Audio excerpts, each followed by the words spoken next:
안녕하세요. 오늘의 사연입니다. 구독과 좋아요 한 번씩 부탁드릴게요. 바로 사연 시작하겠습니다. 저는 49세의 전업주부 최미선이라고 합니다. 남편은 저와 동갑내기 회사원이에요.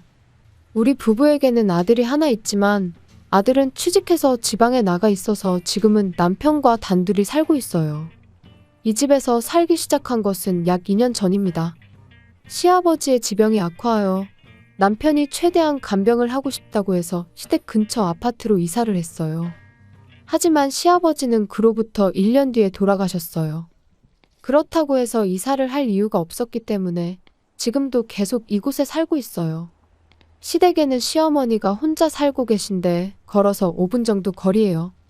시어머니는 배려심이 많으신 분인데 좋은 말로 들릴지 모르겠지만 사람들에게 인정받는 것을 즐기시는 것 같아요. 남편의 말에 따르면 예전부터 그런 성향이 있었지만 시아버지가 돌아가시고 나서 더 심해졌다고 했어요.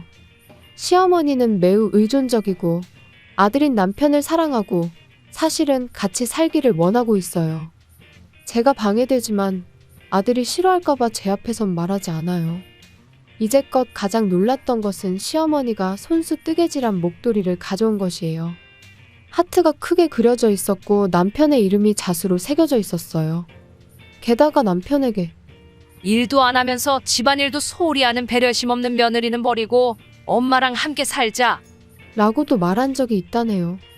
하지만 남편은 시어머니의 간섭이 싫고 자꾸 고맙다고 말하는 걸 강요하고 남편이 시어머니에게 필요 이상으로 참견하지 말라고 역정을 낸 후 상황이 조금 나아지긴 했어요.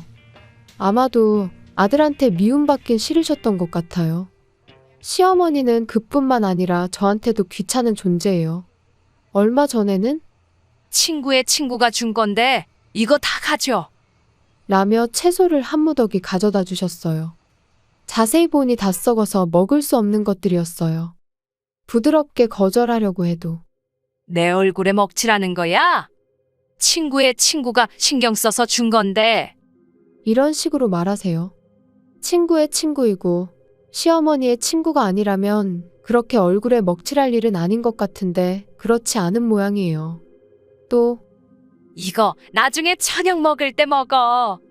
갑자기 찌개인지 국인지 잘 모르겠는 음식을 가져와서 한번 국물만 살짝 맛봤는데 무진장 맛없었어요.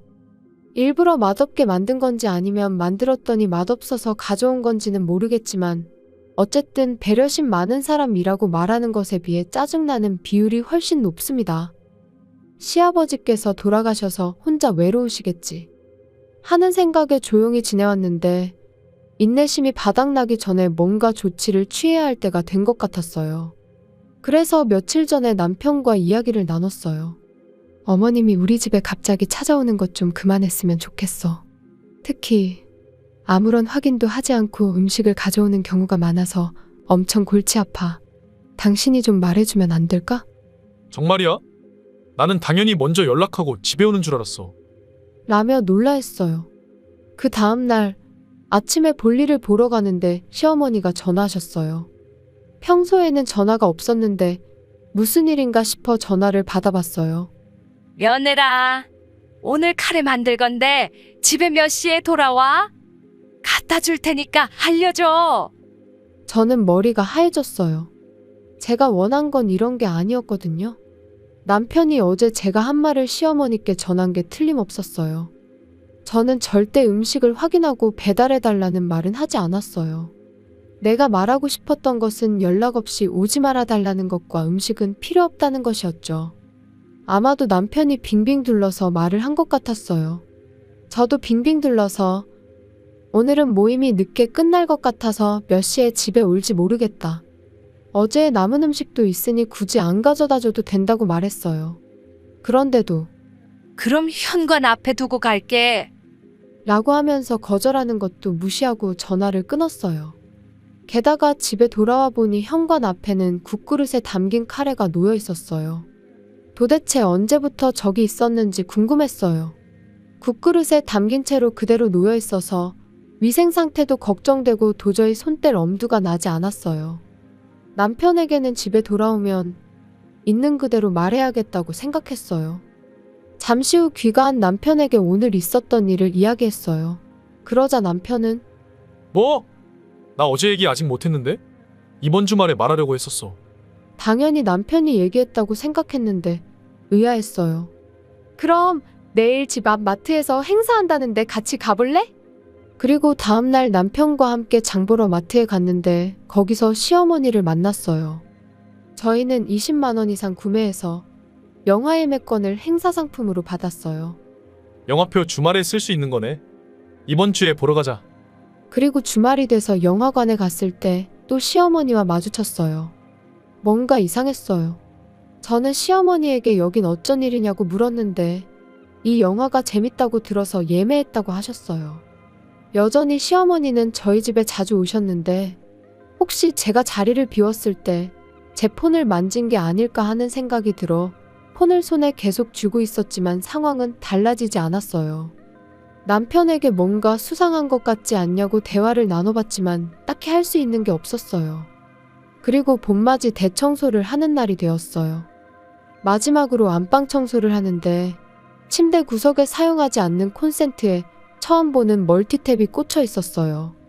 그곳에 콘센트가 있는 건 알았지만 안방에서 콘센트를 사용할 일이 없어서 관심을 둔 적이 없었어요.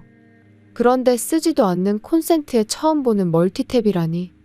저와 남편은 서로 마주보며 고개를 갸우뚱거렸어요. 이거 처음 보는 건데 뭐지? 그리고 남편이 멀티탭을 뽑았어요. 뽑은 멀티탭을 유심히 쳐다보던 남편은 얼굴이 일그러졌어요. 저는 왜 그러는지 몰라 함께 인상을 쓰며 남편을 보고 있었어요. 그러자 남편은 멀티탭을 내려놓고선 저에게 방에서 나가라는 손짓을 하더라고요. 안방을 나와 거실로 가자 남편은 작은 목소리로 저거 도청기 같은데? 자세히 보면 좀 생긴 게 이상해. 뭐? 도청기라고? 남편은 다시 가서 자세히 좀 보라는데 저는 아무리 봐도 그냥 멀티탭처럼 보였어요. 그러고 보니 얼마 전에 남편과 함께 TV에서 도청장치에 관한 뉴스가 나왔을 때 멀티탭 모양으로 많이 속인다는 걸 보긴 했어요. 만약 진짜 도청기라면 누군가 우리 집에 들어왔었다는 걸 의미했어요. 도대체 누가? 우리 집에 왜? 여보, 이거 경찰에 신고해야 하는 거 아니야? 기분 나쁨과 두려움에 소름 끼치고 있을 때 인터폰이 울렸어요. 시어머니였어요. 이거 아들 입을 스웨터야. 요즘 많이 춥지? 이거 두껍게 짰으니까 추울 때 입어. 웃으면서 남편에게 스웨터를 건네줬어요. 게다가 시어머니는 감기 걸렸을 땐 저번에 준 유자차가 좋아. 라고 말씀하셔서 저는 혹시나 하는 생각이 들었어요. 지금 대청소를 하고 있고 대청소가 다 끝나면 방문을 흰색 페인트로 칠할 생각인데 페인트가 마르고 냄새가 빠지는데 반나절 정도 걸려서 오늘 밤은 둘이서 밖에서 잘 예정이라고 말하고 시어머니를 돌려보냈어요. 그 후 남편과 이야기해보니 남편도 저와 같은 생각을 하고 있는 것 같더라고요. 경찰에 신고해야 하지 않을까? 남편에게 속삭이며 물었지만 남편은 난감한 표정을 지었어요. 이런 일로 경찰 부르면 친척들 보기 민망하잖아. 이걸 왜 설치했는지도 모르고. 우리는 도청기를 설치한 게 시어머니라고 생각했어요. 어떻게 들어와서 어떤 목적으로 달았는지 궁금한 점이 한둘이 아니었어요. 최근 시어머니가 집에서 대화 나눈 곳에 나타나기도 하고 아까 남편이 감기에 걸렸다는 사실을 말한 적 없는데 어떻게 아셨을까 하는 의구심이 들었어요. 일단은 시어머니가 제일 의심돼서 확신하기 위해 추궁을 하든 경찰을 부르든 어떻게든 증거부터 확보해보자고 했어요. 그리고 이런저런 이야기를 나누던 중에 남편이 뭔가 좋은 생각이 났다는 듯 나한테 다 방법이 있어. 라고 말하며 멀티탭을 들고 나왔어요. 그리고는 작은 방으로 가져가서 콘센트에 꽂았어요. 그 다음 신문지를 가져와 덮고 선풍기를 틀었어요. 저는 뭐 하는 거지 싶어 빤히 쳐다만 보고 있었는데 남편이 방에서 나와서 설명을 해줬어요. 신문지를 덮고 거기에 바람을 쐬면 도청기에서 바스락거리는 소리가 들리겠지. 그러면 분명 고장났다고 생각할 거야. 그럼 회수해 가거나 다른 걸로 바꾸던가. 아무튼 다시 와야 할 거야. 그러니까 우리는 며칠 동안 가만히 기다리다가 누군가가 나타나면 그 사람이 범인인 거지. 만약 엄마가 정말 범인이라면 무슨 핑계로든 집에 들어와서 우리가 안 볼 때 안방에 들어가려고 할 거야.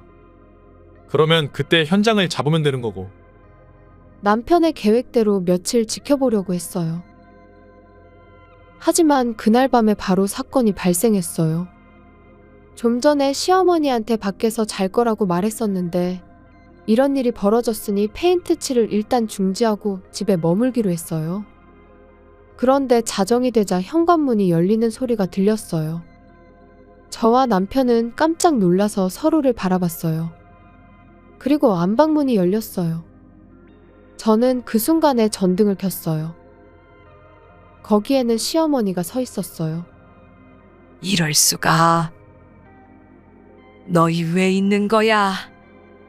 시어머니는 못 볼 걸 본 듯 굳으셨어요. 오늘 집에 있기로 했어요. 왜냐하면 집에서 도청기가 발견됐거든요. 그래서 고장난 것처럼 꾸며놨는데 어머님이 오셨네요? 시어머니는 뒷걸음질 쳤어요. 하지만 남편은 이를 놓치지 않고 손에 쥐고 있는 현관 열쇠를 뺐었어요. 이 열쇠 어디서 났어요? 아무도 열쇠 준 적 없을 텐데요? 남편이 말해 시어머니는 눈동자가 흔들렸어요. 어머님, 저희가 안 볼 때 안방에 들어가시는 줄 알았는데 그냥 열쇠 따고 들어오셔서 도청기 설치한 거였어요? 도청기라니? 무슨 말이야? 난 모르는 일이야. 계속 시치미를 떼시길래 저는 도청기를 가져왔어요. 이 위에 신문지를 덮고 선풍기로 바람을 쐬고 있었어요. 분명히 고장난 것처럼 바스락바스락 소리가 들렸을 거예요. 솔직히 말하세요. 고장난 줄 알고 오신 거 맞잖아요. 시어머니는 고개를 돌리고 아무 말도 하지 않았어요. 점점 더 화가 났어요. 말도 안 되는 이유이긴 하지만 며느리 괴롭히려고 도청하는 사람들도 있다던데 그런 거예요? 제 약점이라도 잡고 싶었어요?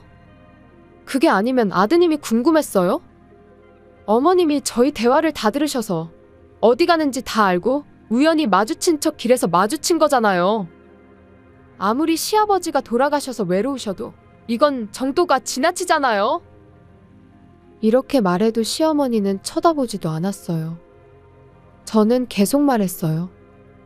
말 나온 김에 더 말하는데 음식을 통에 담지 않고 봉지에 넣은 것도 아니고 국그릇에 담아서 바로 바닥에 놓는 건 있을 수 없는 일이에요. 위험하고 위생적으로 먹을 수 없어요. 결국 버려야 하는데 아깝잖아요. 썩기 직전에 채소도 버리는 게 반이라 그냥 줘도 싫어요. 지금까지 듣고 있던 남편이 고개를 끄덕이며 입을 열었어요. 그리고 우리 생각은 하지 않고 갑자기 찾아오거나 길에서 시도 때도 없이 마주치는 건 정말 무서워. 솔직히 말하면 정말 성가셔. 남편의 한마디가 시어머니에게 큰 상처를 준 것 같았어요.